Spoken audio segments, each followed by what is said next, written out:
Good morning, campers. Welcome to Radio Camp Applet, a Percy Jackson read-along podcast. I am your host, Zach. And I'm B. And this week, we read Chapter 10, I Break a Few Rocket Ships.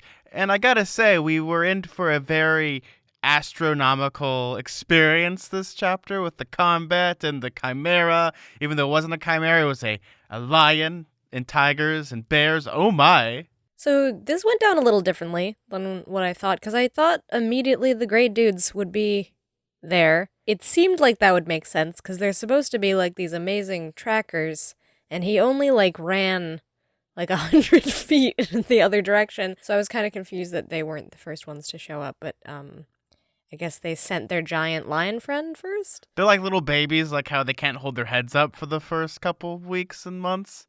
It's the exact same thing probably with the skeleton dudes. Yeah, like the scene in Bambi when he's just learning to walk for the first time. Well, yeah, especially it's like they've been resurrected. It's just like, how do we use these legs? What are these hand feet things on my hands?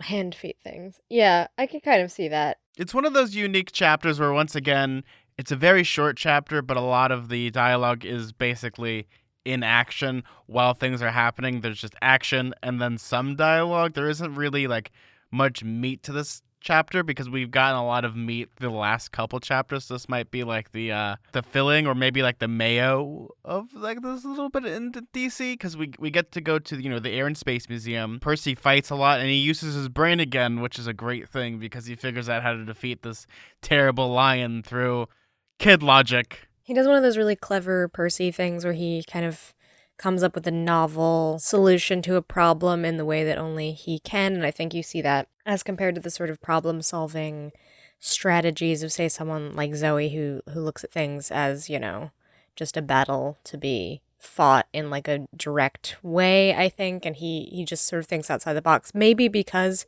he's more human than her, I guess. He's closer to the way, I guess, just an average tween teenager would think. I definitely got the sense that some of the stuff in this chapter was inspired by Rick Riordan's experience, being a teacher and maybe going on field trips with his students, some of the jokes, especially about the souvenir shop that he goes into. Yeah, that's such a joke that a weird English teacher would make, or he was a history teacher, right? He was a history teacher. I feel like when it came to that joke, it feels like something that's actually not from his students, but his son really wanted this awful ice cream when they were at a museum. He's kind of drawing inspiration because the way it's written, it sounds like it's drawn from experience rather than something oh, I got a clever plot point. I feel like everyone has had this experience, right? Well, maybe not everyone. Oh, I remember having this. This is real ice cream that I remember, and I remember the taste of it and how chalky it is, and oh god, it's so gross. Well, we'll get into why the astronaut ice cream is important to the chapter, but I thought it was really funny because even before he said what it was, he just said, oh, he runs to the souvenir shop, and then Zoe's oh, there's no time for souvenirs right now, boy, because she doesn't understand why, what kind of thinking he's doing in that moment. But I immediately knew as soon as he was headed to the souvenir shop that it was going to be astronaut ice cream. It's so emblematic of a school trip you would go on. I mean, I was a dumb kid also who definitely bought astronaut ice cream. It goes to show, in this chapter, again, it's Percy Jackson does his best thinking when he isn't thinking at all. Or, he's great at improvising. That's why I always love in heist movies where the plan that they've thoroughly plotted out. I love Ocean's 11, where, they've planned out, oh, so we have to get into the vault, and to get that, we need this Chinese acrobat. Oh, no, he broke his hand. Is he going to make the jump? All their plans have to be improvised.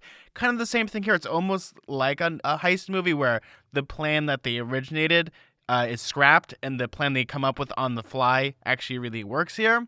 Especially when it comes to Percy Jackson, where Annabeth isn't there, so he has to use his brain. And again, Zoe is a very by the book type of person, so her instinct is, oh, to kill this lion, that we have to shoot it in the mouth with this arrow, but I can't get a shot in the mouth, so what are we gonna do?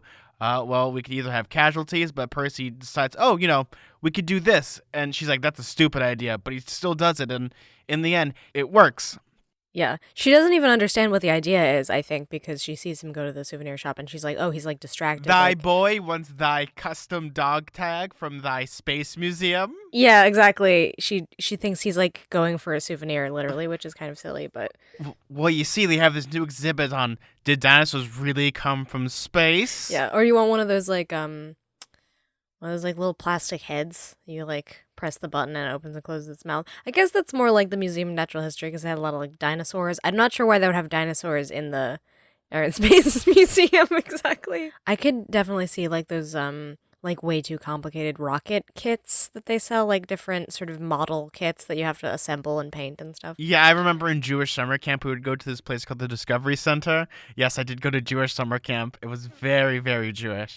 And I remember, like, all of us kids would grab those robot hand things and just, like, stick them in our, like, shirts. Yeah, that's very grade school, I would say. What did you think of this chapter? It's kind of like what you were saying. I think there's so much action that I personally don't care about. I find it very hard to like, I don't know, find descriptions of action very gripping in text. Like I feel like almost that's something that maybe translates better to something like a movie or like even something like a musical or whatever like we've talked about.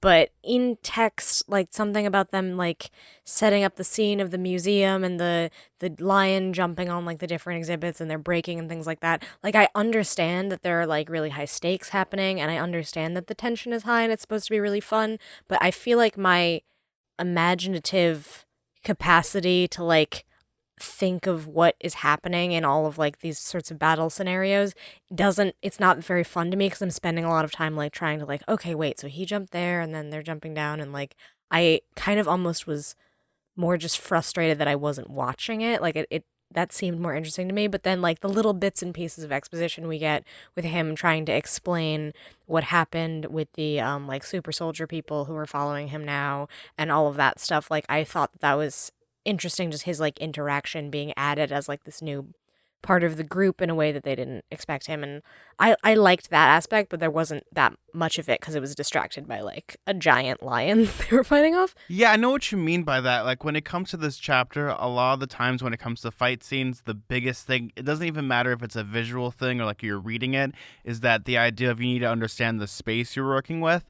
And the problem with when it comes to like working with like words and the person has never been there, like a lot of people might not have been to the Air and Space Museum, like you don't understand the concept of space and like how things work, especially when it comes to like movies. Like the most important thing when it comes to like a fight scene or an action scene is understanding the space. That's why I think Die Hard does a really good job at this, because at about the 40-minute mark, you've seen most of the Nakatomi Plaza that John McClane's going to be in, so you understand like the different levels.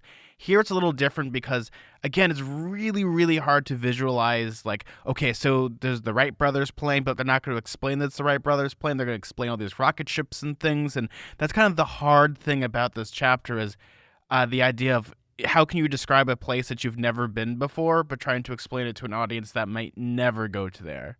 I mean, I've been to the Air and Space Museum. I went when I was like in 8th grade. It was a while ago, but I can kind of remember, I understood like what the setting was supposed to be, like the idea that like sort of there are these levels and there's like the center is all connected. So that way, like the giant rockets, you can sort of see them at different heights, which is cool. Like I was actually pretty good at picturing the setting, but then when it came to like the specific, like, I want to say like battle coordination, like all of that choreography stuff, I thought was kind of hard to imagine because like that's the nitty gritty. See, that's the problem when it comes to like writing fight scenes, is that in your head, it's going to be the coolest thing ever. Like the way I look at it is like Chinese kung fu movies where it's just people on wires and they're jumping all over the place. It's very like anime-like and just how over the top it is. But to some people, it's just like Percy parried right, Percy parried left, Percy parried precisely to penetrate the lion. There we go. There I go. But it's like one of those things where when it comes to like this chapter,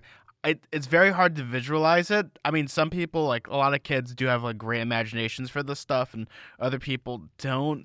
That's why, like, for me, I really enjoy Lord of the Rings because there isn't that much descriptive text when it comes to the battles, because it's like there's like the battle happened.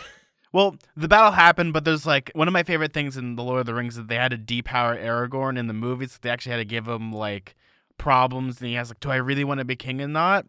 because in the books it's like, oh yeah, Aragorn like kills like 30 orcs, and they don't explain like how he does it. In a row. Yeah, it just happens. Yeah. Like, you just know that he's killed like 30, 40 to 100 orcs in like one swipe of his sword.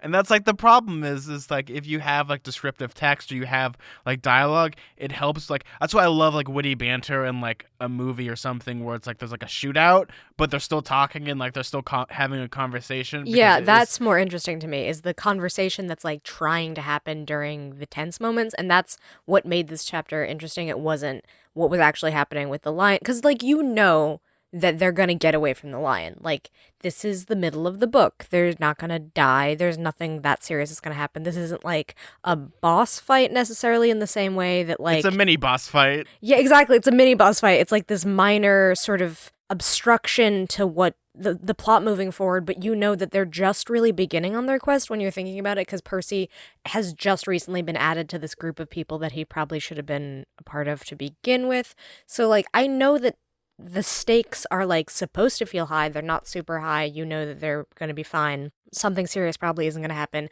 Especially, I think, when you're dealing with like a non-human antagonist, like, it doesn't feel as like plot driven and intense because they're not like providing like exposition. Like, they're not fighting, let's say, like the general or something who's like this big bad who would be, describing why he's doing this and like going on his sort of like Bond villain. You've got me monologuing, you old sly dog. Exactly. But, like, when you're fighting, like, a lion who doesn't even talk or anything, it's just like, oh, you're slashing and hitting, and he's not providing any kind of interesting dialogue during all of this. So all of the interesting dialogue has to happen with, like, these other characters that, I mean, it makes sense that he has to actually explain himself a lot, because I thought it was really funny in this chapter. Like, he literally shows up, and then, like, I think the explanation that Rick Riordan writes is like so hilariously truncated, because they literally like don't even go into it that much. It literally says something like, I told them about the Natural History Museum, Dr. Thorne, Luke, and the General. It's like one sentence that gives you all of like the idea of what he's explaining. Well, that benefits the story, because would you rather have Percy Jackson spending a paragraph explaining everything? No, I wouldn't. I just thought it was kind of funny that he had a lot to explain for himself, but then there's still like a lot of dialogue that has to happen, because then, Zoe's still mad that he's there because obviously of like the weird hang up she has about boys and other things, and we get a little bit more of a hint as to why Talia and Zoe have this weird long-standing feud, that she hints at some things about her like never knowing when to like abandon a boy or something like that. Like some sort of specific thing about her, like, I don't know, falling victim to like the charms of boys in a way that she shouldn't, and against her better judgment. Yeah, and that's a unique thing I love about Zoe. She's a very grade level character, because even though like she hates boys, she has to come up with a compromise to have Percy be on this quest. Like it or not, he is there now, and they can't really get rid of him, because if they get rid of him, he will die. Though the one thing I'd love to talk about with this chapter is kind of, because we don't have, the meat and the potatoes is kind of what we've already talked about is they fight, is that I love the idea in all these Percy Jackson books of the idea of going to like all these famous places and having interesting set pieces. Like, we've had the Gateway Arch, we've had the Empire State Building, we've had the equivalent of like Raging Waters, or like a big water park. We've had interesting set pieces. It's funny because I think almost every setting of like Percy's crazy adventures feels a little bit like either like a vacation or a field trip a little bit. Like, he's either like on a cruise ship or he's going to a museum, but just the context is totally changed because he's like a demigod fighting off all these monsters. And I think that's kind of maybe like a relatable thing for the kids reading this. 'Cause it's like, oh yeah, the only time I travel is when I do like go on vacation or a school trip. But in this case, also there are monsters. That's also the really unique thing when it comes to Percy Jackson is we actually have this experience where people can go to like places, let's say like the Gateway Arch. We actually have a listener that works there. It was actually funny because they were listening to the episode At the Gateway Arch? Yeah. That's really funny. So it's like those interesting things where kids probably come to like places like the Empire State Building, or they come to the Gateway Arch, or they come to like, let's say like the Hoover Dam or wherever. And it's just like, wow, that's where Percy Jackson fought. And people have no idea what they're saying except for that one person. And that's really cool. That's the same thing with like movie locations. When I was younger, I used to live right next to the Fox Plaza, which is the Die Hard building, the Nakatomi Plaza. Right. And it's like being able to like grasp like making movies as real as possible. It's like one of those things. It's like really cool. And It feels grounded in reality, sort of. yeah, because in reality, like you can see it. And like for me, every Christmas I would watch Die Hard and then look out the window and And like then there see the was the actual building. building. That's Yeah, it's funny. so cool and surreal. I think that there's like a very intentional way that this is done though, because like the locations aren't arbitrary. I think that they intentionally have like a historical or like educational significance, because then it's almost, I mean, like, I don't want to say it's tricking kids into finding that cool, but it is sort of like a clever way to be like, hey, wouldn't it be awesome to go to the Air and Space Museum? Percy Jackson fought a lion at the Air and Space Museum. Or like, wouldn't it be cool to like learn about the, Gateway Arch because, he fought a chimera there? You want to know the sad thing, B, is that if Rick Riordan did this on purpose, it actually worked. Because I actually have a story, and it's actually going to be in this book, about a place that I went to specifically. Rick Riordan wrote it down on a piece of paper, and I was like, you know what? I really want to go there, to the point of where I actually got into a fight with my parents about. So Rick Riordan, I almost got grounded because of you.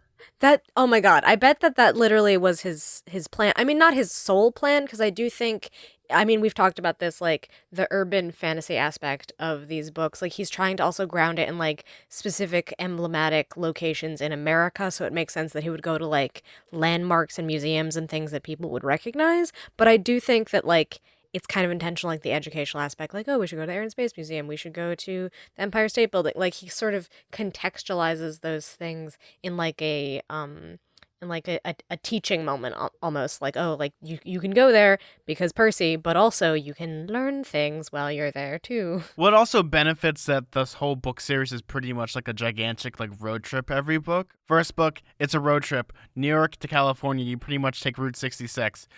Second book is pretty much, the Odyssey, so you're going to go on the boats and all that stuff.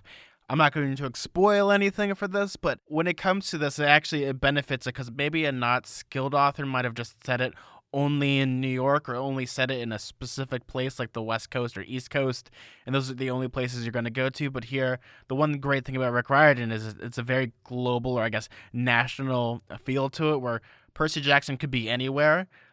B, where are some places you'd love like to see like a cool set piece, like anywhere in the United States? Like where Percy would, oh, I don't know. I'm trying to think. Like, have we seen the Grand Canyon? Because I feel like that would be cool. No, not I feel yet. like maybe the Grand Canyon's going to be featured. Maybe in this book, possibly. I could see it. It's a good thing that we don't like actually like talk face to face, or you just see me with the biggest smile. I'm not gonna tell you why I have the biggest smile. I think the Grand Canyon is definitely slated to be one of the locations. I mean, any kind of national park would be kind of cool because, like, being in nature is a little bit different than being at, like, a. It would be like the perfect Like, environment, or going to like Sequoia with all the big trees. Like Zoe is just like, oh my god. and then Talia's just like, my family. For me, like I'd love a great set piece, and this, may or may not be in the books, but maybe like a theme park, like an actual like theme park with like thousands of people and cool like rides. Disney would be very funny, I think. And they technically, I mean, because this is distributed by Disney, so, like, that could actually happen. You see, Walt Disney was actually a demigod, and that's why he built Disneyland. It's actually a third camp. That's why he was so successful. Yeah. I mean, that's kind of like the logic of a lot of these books where like they retroactively go like every famous person who was ever successful was a demigod, and that's why they were able to do all those things. And then that's kind of weird. It's like, so they didn't do through pure skill, but because their parents have special powers, they got special powers to become famous. I'm trying to think, like, is there like an ancient Greek themed place? Because that would be incredibly funny for them to. The White House. Well, I guess, but like, because it would like the columns. You mean? I'm more thinking of like a theme park that happens to have like an ancient Greek aspect to it, and then instead of there being like the mist that like makes them not see them fighting, they just actually literally see it, but they think that it's like a part of the show or something. I just thought of the best one, and do you know there's actually a Wizard of Oz theme park? Oh wait, I've heard of this. So there's a Wizard of Oz theme park either in South Carolina or North Carolina. Yeah. It's abandoned except for one day out of the year, and that one day is Yeah. yeah. It's like the creepiest, dilapidated place. I would love to have a Percy Jackson book like set in that like theme park. For me, when it comes to like abandoned places, that'd be cool because again, with the mist, you could do all these cool things like, oh, it's perceived as one thing, but really it's another. That's why maybe like Percy Jackson goes to the Mall of America and he sees like the same 6 shoe stores. Like it's a maze of some sorts. Yeah, I'm trying to think of like landmarks that would be interesting, and it's like hard to think of like American landmarks. Like I guess we haven't seen the Space Needle, I don't think. Yeah, we haven't seen the Space Needle yet, but I could easily see that in one of these books. I'm sure it maybe shows up in one of them. We've already gotten Vegas, which Yeah, we've gotten Vegas already, which is like kind of funny because it's like a microcosm of landmarks because it's landmarks from other places put in America, which is kind of like a clever way to like incorporate those things. maybe Mount Rushmore. But then again, it would be kind of like the North by Northwest fight at the end of that movie where they're fighting on Mount Rushmore on the president's heads. Yeah, just climbing the face. Exactly. It would just be like, it would just be a repeat of that in some ways. But yeah, exactly. There's just like a lot of examples like that I could see. Oh, maybe like the Winchester House. That would be a good one too. Oh, so ghosts are incorporated too all of a sudden. She built this house to confuse all the monsters because she was actually a demigod, or she actually was a daughter of Hades. Because every famous person is a demigod. Yeah, everyone's a demigod. Everyone's connected. It's like Star Wars now. Everyone's connected in some weird way. Oh yeah, that's true. It's like everyone's someone's parent or whatever. Everyone's Yeah. someone's parent, yeah. Or everyone's secretly a Targaryen, like in Game of Thrones. Yeah. I mean, I really liked the setting of this. I didn't dislike that it was in the Air and Space Museum. I'm not even like criticizing the fight. Like I'm not this isn't like a valid reason to dislike the chapter. Is just that I personally am not like usually a fan of like fight choreography, but like as far as like what this chapter was trying to accomplish, I think it did a good job because I did find the setting very fun and interesting, and I especially like the sort of funny, clever way that Percy does his problem solving with like the astronaut ice cream. It was like a clever way to solve the situation. It wasn't as boring as say like, oh, we just got to stab it in the mouth. Like it also had to like incorporate a little bit more like he's a funny tween kid who's is like, oh yeah, I was disgusted by astronaut ice cream too. Like his logic behind it is so of his age, I guess, which is it made it also feel very realistic in like the way his character would act. Like I think Rick Riordan does a good job of like making Percy still feel like his age, like still feel like a teenager even when he's fighting monsters. Like he thinks of solving that problem in a way that like a child would as opposed to like a grown person who maybe wouldn't be like, I'm gonna feed him astronaut ice cream. Like that's not maybe the first thing I would think of. So for me, when it came to this chapter, I was reading this, and everything that we, with the, obviously that we talked about is subjective. Like everything, is open to interpretation, and if some people like the fight scenes, that's great. People don't, that's also great. When it comes to this chapter, the main thing that I loved about it is that you're able to incorporate things in the world because logically there's going to be things like the ice cream, or you would think that Percy Jackson would use something like in the museum, like use like an actual rocket ship, or like use like the Wright brothers plane, or use something to defeat the Lion, but he uses something that's like in reality could potentially be at that museum at any given time that actually would make sense. Again, like with the setting and with the fight was, I mean, it was as good as it could have been, just like not usually as my taste as far as, my favorite thing in the book. But then all the stuff with like him interacting with Zoe and with Talia and trying to like communicate what's going on, I found that really interesting. And I think that all of the stuff with the lion really just serves to add tension to them trying to like explain themselves to each other because they're not just like casually meeting in a safe place to be like, Anyway, here's all the exposition of what's going on and why I need to come with you." It's like very pressing, like, hey, so there's a giant lion right there. Also, there's like a giant army of skeleton people who are pursuing us. I know you don't believe me, and I don't know why you would think I would lie, but they're out here. So like, let's try to like communicate and figure out what's going to happen. And the stakes are like raised way higher in that circumstance, even if I personally wasn't like, oh no, a lion, they'll never get out of this. Like I knew that they would, but it's still like, the dialogue is like in fits and starts as opposed to them just like sitting down calmly and being like, anyway, so we're a group now. Like rereading this chapter, I forgot like how condensed the pacing is because in a lot of like I like to say like a lot of phone book fantasy or books that I normally read now as an adult. Like, oh, to meet one character, they have to explain everything and yada, yada, yada. Here, it literally is Percy Jackson bumps into Thalia, and Thalia's pissed off, Zoe's pissed off. Grover's like, oh, thank God you're alive. And then Zoe gives him like, oh no, this is terrible. Oh, you shouldn't have come. Bad you. But I like that about this chapter is you have like the quick meetup, and then the rest of it is the problem solving of getting rid of this lion, which is a terrible threat. Even though people can't see it, they realize like, oh, it's a threat. So all the families and stuff are like away, which was really weird in this chapter because it's like when you go to a museum, especially Washington D.C., those places are packed like sardines. They're like, wait, was it like a rainy day or something? Like who was not at this museum today? Well, I think it's the idea is that they're on vacation, like everyone's on Christmas vacation or whatever, so they... Wouldn't that mean to be more packed then? Because no one's in school. Well, no, because like usually school trips you like go to a lot of those museums, so I think most people aren't. They're like at home. Oh, they're with their loving things, families but... and not going on dangerous quests. Yeah, I guess that's probably like the justification for why most people aren't in there. But like, I don't know. I guess it's... Would it be a different fight scene if it was more crowded? I don't know. Well, the fight scene would have been all the people left. Like Percy would have pulled like the fire alarm, and all the people would have dispersed out of the museum. Right. I wonder what they see. That's what I was gonna ask. Like, I feel like if it's gonna be a lion, I feel like it needs to be something like an actual, like an actual lion. It's actually not that hard, really, to change the Nemean lion or whatever it's called into just like something pretty reasonable. Like, they're also in DC, and there's like a zoo in DC that has lions.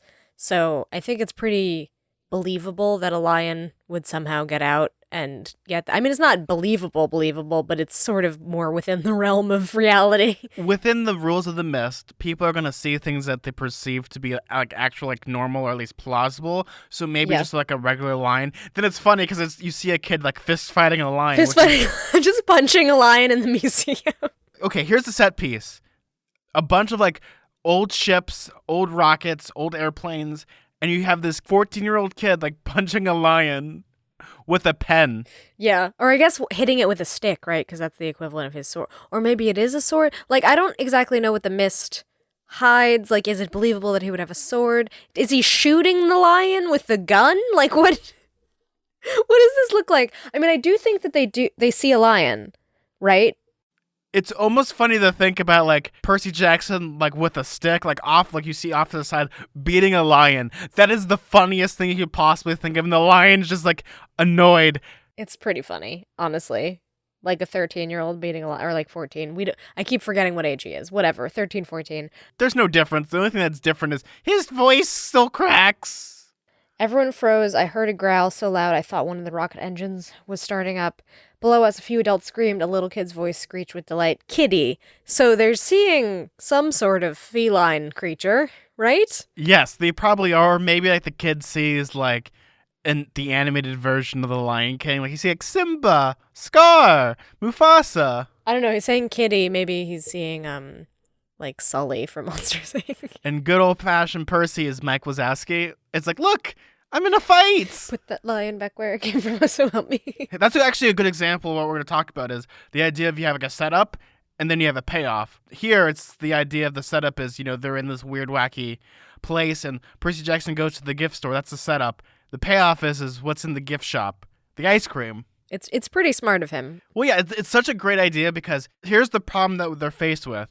The only way to defeat this lion, because his hide is indestructible, like arrows, swords, whatever, bounces off of it. This is like ancient Greek logic, as well as the idea of the Greek solution to defeat this is, it'll have like a weakness somehow. Yeah. Cut off the head and the body will fall. Because we have, Hercules fought this lion, so Percy Jackson, this is the first time like his brain, like, oh, this is the myth, and this is what we're gonna do. Once again, if we were half-bloods or demigods, the first thing I'm doing is going to like Barnes & Noble or whatever bookstore and buying as many books as possible in Greek mythology and just reading up. About mythology. I know, it really does feel like they don't know enough sometimes. I mean, especially Percy, and maybe that's intentional because he's supposed to be like the audience self-insert, so if he knew too much about mythology, then it would kind of be like perfunctory, like he would know immediately how to react to every monster.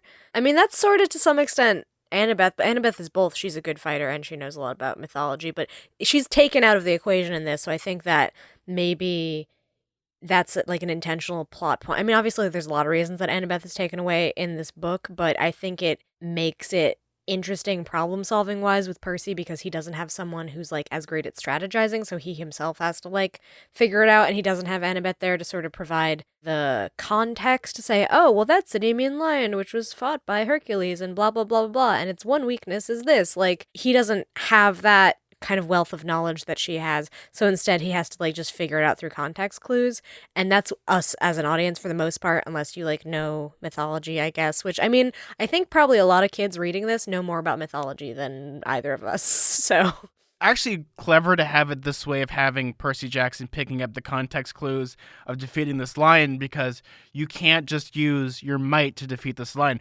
Hercules had to come up with a solution, even though, he's known for his strength. He's known for like being this big burly dude. right, he has to solve it another way though. That's what I love about Percy Jackson, is that he's going to fight on his own terms, not the lion's terms. Yeah, I feel like I keep thinking about like PBS shows a lot of the time, and how there would be like a very obvious infotainment kind of thing where it's like, well, I'm like, what is that one show? What was it? CyberQuest or something? Do you remember that? And it was all like Cyber Chase. Yeah, with Christopher Lloyd as the villain. Yes, I remember that. Yes. Yeah. And everything was like solved through the math you had already learned, and they're like, well, we gotta add like this. And like they kind of just like, obviously this is for younger audiences, but it's like a similar idea where you're using knowledge that's obviously just like a part of like teaching kids to solve like a plot point in this adventure story, but instead of them going, and anyway, you gotta solve it like this, and sort of spoon feeding it to you the way that they would on like a children's PBS show, which is like, that's their version of infotainment. This is a little bit more subtle, I think. Yeah, there's much different ways for infotainment. You're either going to have that, or you're going to have the Dora the Explorer. Can you solve the way to defeat the Nemean lion? And then it shows the ice cream in the back. It shows the ice cream on the screen, and you just have to click on it. Yeah, exactly. So there's different levels of, different reading levels give you different examples. I'm all for like things like spoon feeding you the plot. If it's something that needs to be explained, like, I'm totally fine with it. Like, have some more plot, Zach. Nom, nom, nom, nom, nom. Except when you have a story where it's specifically about mythology, and you need to have these things. Please, like, it's great to have, like, the idea of spoon feeding, but the idea of coming up with things. And the great thing about Rick Riordan that I love is that he'll bring it up, but he won't go into nauseating detail about the myth itself. To some extent, like, the plot wouldn't be as interesting if Percy knew more about mythology, because then it would just be an exact retreading of the myth that it's based off of, because he'd be like, oh, and that's how Hercules solved this problem, so I'll just do exactly what he did. But like, he's, instead of solving it the way Hercules did, he solves it the way Percy would do, which is with astronaut ice cream. Like, it's, it changes the plot because of like, he thinks differently than a different hero because he's younger, and it's obviously, he's like a teenager in like the mid 2000s is a totally different context than, a hero from ancient Greece. Like, there's certain ways of like doing things like that. If Percy Jackson was like, well, to defeat the lion, you gotta hit it in the mouth because I read about it in this book. It's the same thing as like Hermione, like trying to apply logic to everything, even though sometimes things don't work. Yeah, apply whatever she read in the book. Yeah, I know what you mean.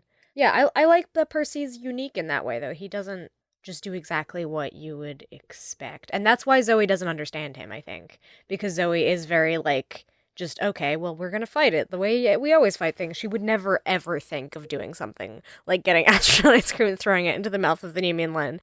Like, that's just not her logic.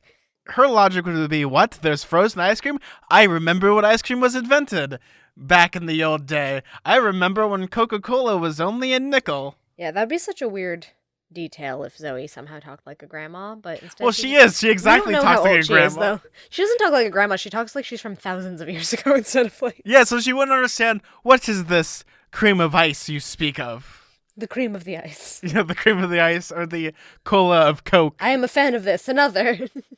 So in this chapter, what I love is that, Percy goes and grabs this ice cream, which, we've already described it. It's terrible. I've had it. It's very... For people that have never had it before, it's like really chalky. Like, you open it up, it's like eating styrofoam. That's like the consistency. If you've ever had like freeze-dried fruit, it's like that same consistency, but it's just like very dry ice cream. It's not good. the reason why, they has to do this is because, Zoe can't take the shot. It's much like in Skyfall in the beginning of the opening sequence with like Monty Penny trying to shoot the guy on James Bond, but, misses and shoots James. The exact same thing. Take the shots. Or I guess maybe Jurassic Park is another example. It's like, shoot her! Shoot her! So anyway, it's kind of funny that like I was so worried about the skeleton people, and I guess like so was Percy, because he immediately runs and he's not talking about the lion creature. Instead, he's like, oh, the skeletons, and then they do an entire lion fight this entire chapter. But then at the very end, it ends with the skeleton people, and you're like, oh, them too. Well, great. Now we have to have another fight. Like, is next chapter just going to be another fight scene? Because that's kind of annoying. I kind of want a little bit of a respite so they could hang out and talk to each other a bit. Well, I guess it benefits that Percy Jackson has that new Spoils of War, which is the really weird trench coat. Yeah, that turns into a trench coat. That he even said it's like a duster, sort of, and he's like, well, it's not really my style. No, it's not. And I was thinking of like Harry Dresden from the Dresden Files, who was literally a wizard with a gun. Yeah, it's very detective-y, noir looking. I'm thinking very neck beardy type of like this is what cool kids like. Oh, I could see that too, yeah. But I like the idea of that some monsters actually give things. Like we've seen that before with the Minotaur. It's like a video game, sort of. We've seen that before again with the Minotaur and its horn, because Percy Jackson used it to stab the Minotaur, and now he just has this horn just as a reminder. What exactly does the coat do? Does it just protect him, or we don't know? We don't know, B.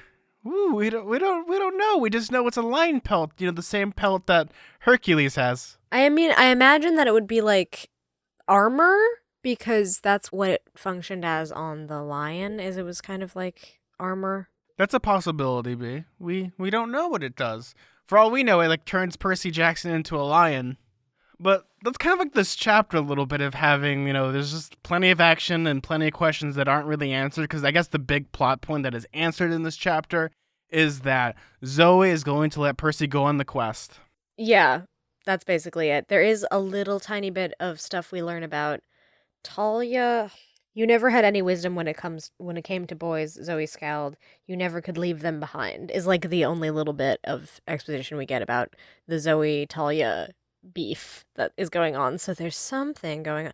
Does she mean Luke, maybe? Is it someone else? I'm not entirely sure. Well, there's a lot of possibilities when it comes to it.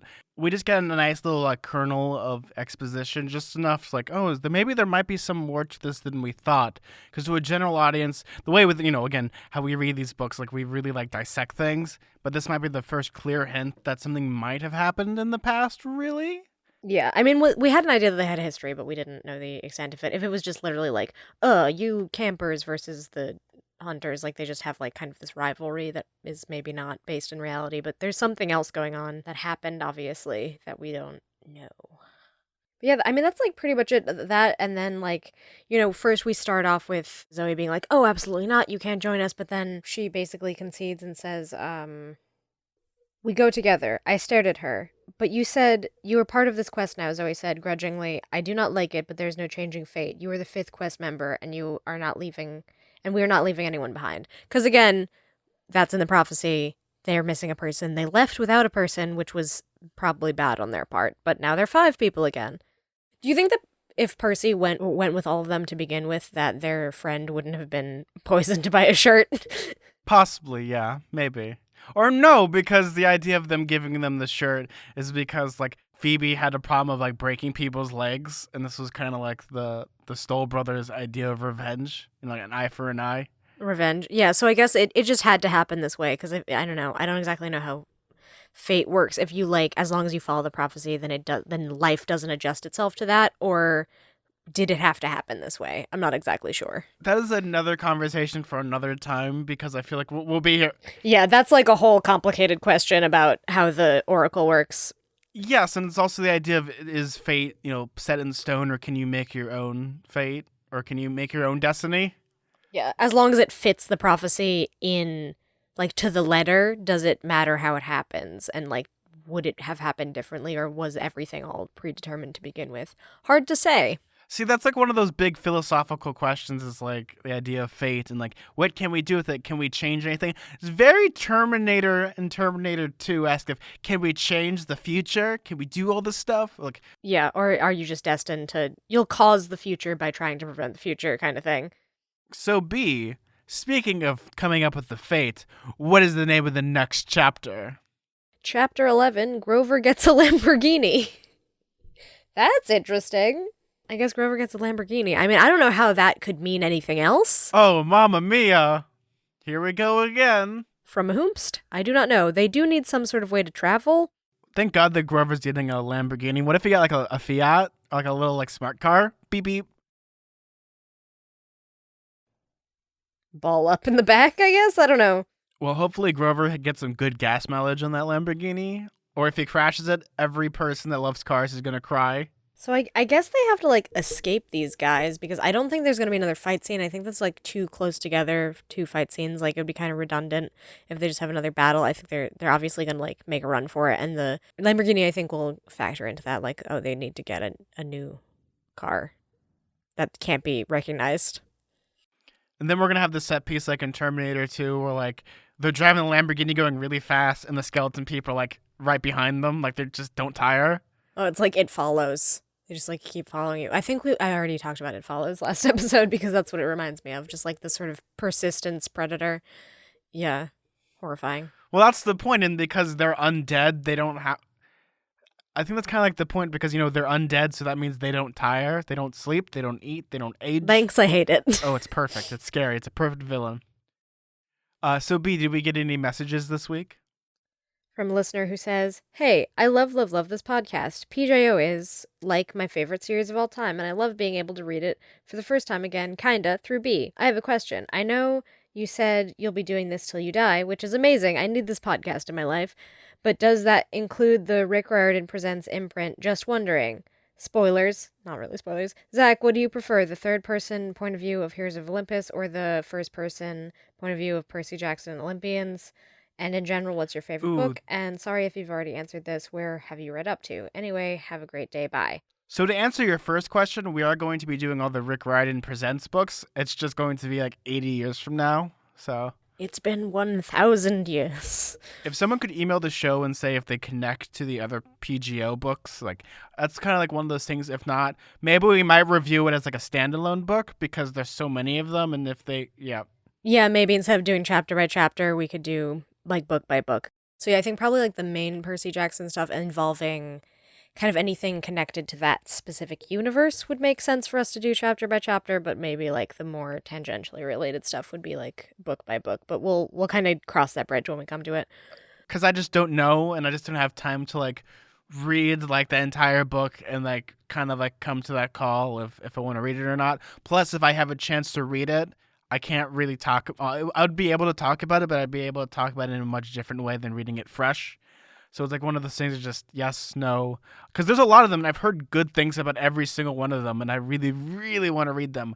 To answer your other question, I've read most of Percy Jackson, all the other books. I haven't read Trials of Apollo, though I really, really, really, really enjoyed the Magnus Chase series. That was so much fun. Oh, man. B, I can't wait for you to read that because it's all Norse mythology. Oh, it's so good. Yeah, it's interesting because there's some books that you haven't read, like all the imprint ones you haven't read, and that would change the dynamic of our show a little bit because it wouldn't be like you nostalgically being like, oh, I remember this, and you don't know anything. Well, we would both know nothing, so it'd be a little bit different as far as like figuring out the plot and stuff, but I'm sure we would figure out a way to talk about it.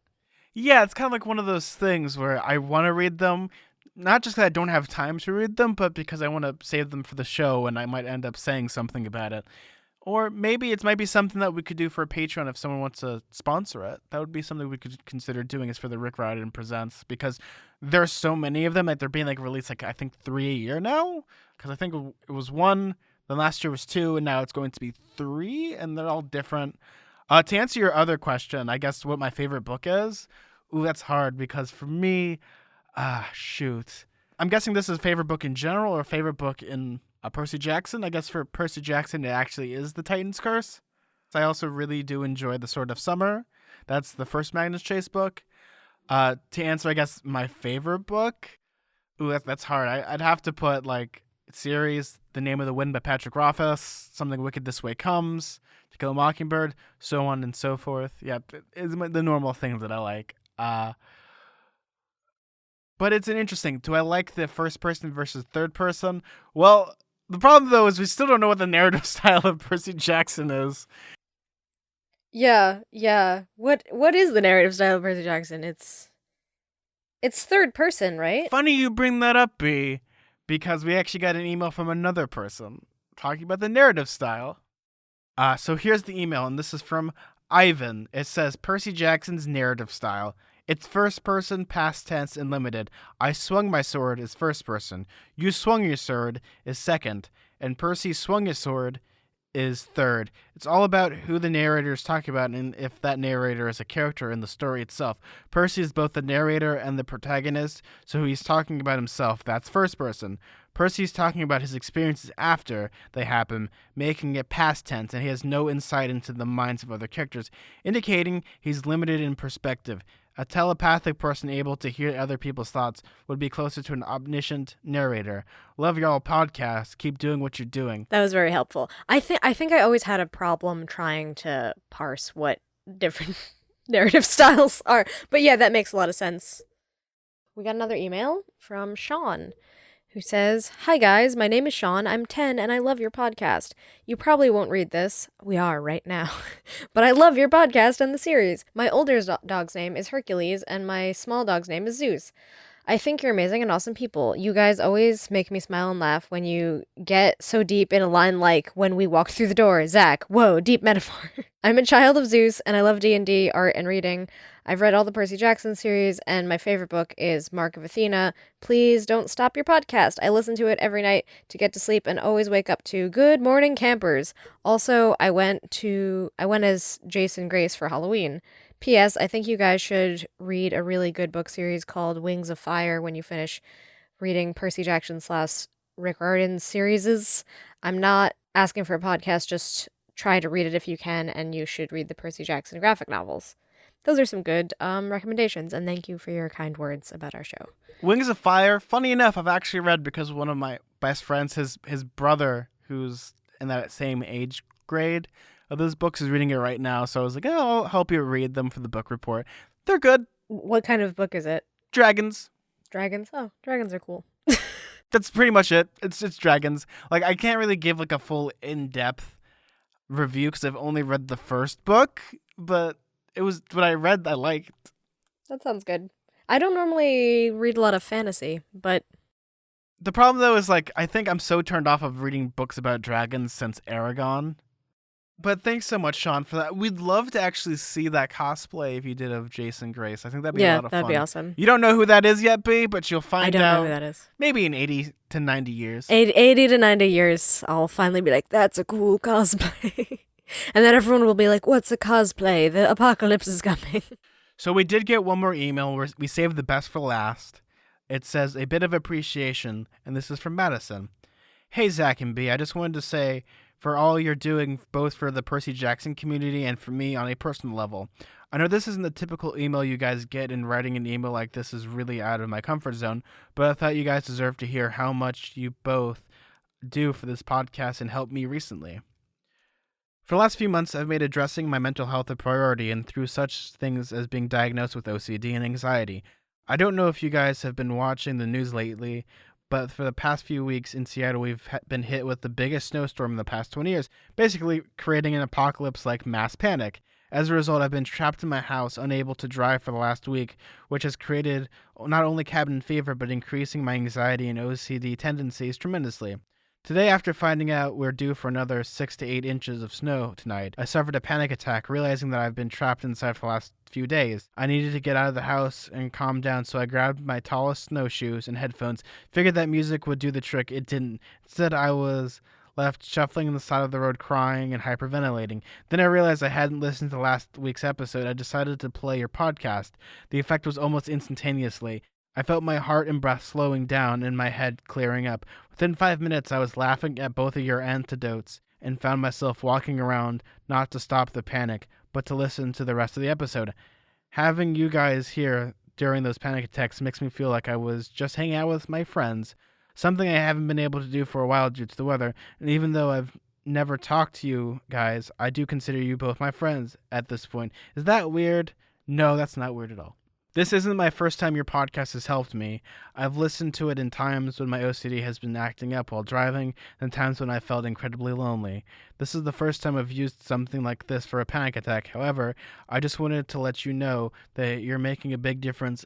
Thank you for all the help you guys do in both my personal life and for the fandom. Lots of love in the rainy and now storming Seattle, Madison. My heart hurt so much when I read that email, but it was really I was really happy that we were able to help in a tiny way. I feel like whenever someone sends something like that about whether it's a podcast or music or something that they say has helped them in difficult times, it's like, I mean, I don't think we really helped you. You helped yourself, and you just happened to use us as something to distract yourself and feel a little bit better. And I'm happy that we were there for that. I don't know if I've ever mentioned on the show, I also have OCD. It's really sucky. It's not fun to have OCD. It can be really overwhelming to have something that kind of takes over your life like that. Panic attacks are not fun, and I'm really glad that our show was able to help in some small way. The great thing about this email that I saw is that we're able to connect to people in such a different way than, our first intention for our show was just two friends talking, and if people listen, great. And then people kept listening more and more and more, like, oh my God, like, are we funny? Is it going to be good? And to the point of where it's like we're helping people out, and we're just two friends 2,000 miles apart talking in a microphone. And it's one of those great things, those great powers when it comes to podcasting that no other medium can do. Because, with movies, they're scripted and you don't really understand things. Like, yes, you could tweet celebrities. I don't really recommend it all that much because sometimes it's not them tweeting, it's their publicist or whoever's in charge of their phone. But here, there's a direct connection, and being able to pick something with the podcast, you're able to pick your main passion. Like, oh, I want to listen to a Percy Jackson. People talk about Percy Jackson. Oh, here's a Percy Jackson podcast. I want to hear people talk about bad movies. I turn on YouTube and look at Red Letter Media. There's things like you could do that transcend the boundaries of other mediums. Like, radio is great. Like, I love calling shows. Like, I loved Loveline. Not appropriate for kids, but I loved Loveline because you have that connection between the hosts and you understand who they were and giving good advice. And when it comes to this thing with the panic attacks, I know that feeling. I've had panic attacks and all that stuff, and being able to take your mind off of it is really helpful. Recently I just lost my grandma. And one of the reasons I was having terrible depression, mood swings, and all that stuff, what I ended up doing was just rewatching a bunch of shows and listening to a lot of episodes from things in the past because, they're familiar to you and they make you feel better. And that's the great thing about podcasting is that you have direct access. And the great thing about podcasting as well is it's a free medium. And we're able to talk and voice our opinions, but also make friends along the way. And I think that's such a great thing to have in our show. And thank you so much for that wonderful email, Madison. We really appreciate it. So, B, did we get any iTunes reviews? We did. We got a couple this week. One is from Dragons for Darwin, ! Who says, I love this book series and I like how you guys go chapter to chapter, but when you finish the first series, are you going to read the next series? Also, I'm sorry to be annoying, but I listened to an old friend comes to visit and you guys said something about Persephone had been trapped in the underworld, but in some myths she purposely ate the pomegranate in the underworld, and that's shown as a power move. So yeah, bye, daughter of Hades. So yeah, I heard that was actually the case sometimes in stories of Persephone where she intentionally wanted to be there. So yeah, I don't know enough about mythology to confirm or deny that, but thank you for your correction. Also, thank you for listening to the show. Different interpretations, different stories. We love them all. And thank you for that piece of information. Now we know. Maybe if we ever meet Persephone, we'll have a different understanding of why she did what she did. Who knows? So we have an iTunes review from Kaylee. Not Kaylee. Is it Leviosa? And Leviosa. Yeah. I'm offered a quest to listen to more. Great fun podcast. I love the PGO series and I'm super nostalgic about it. It's really awesome hearing B's unbiased academic opinion. They're super funny too. I can practically hear Zach's rubbing his hands maniacally as the podcast gets deeper into the stories. Good luck, B. I can hear Zach maniacally rubbing his hands together too. I think whenever I mention anything, he's like, "Oh, where would you like for them to go?" And I'm like, "The Grand Canyon, maybe." And he's like, "Ha ha ha! I mean, what are you talking about?" So that happens a lot during the show. I just sort of have to ignore the maniacal laughter. Thank you for your lovely review. Thank you for saying I'm funny. That was very generous of you to say.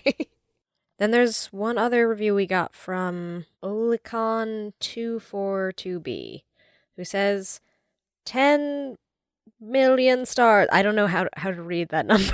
There's not a comma in it, so it's hard to read. I love this podcast. I love Percy Jackson. It's my favorite book ever, and I think Zack and B are really good at doing this podcast. Thank you for your short and sweet review. Very nice.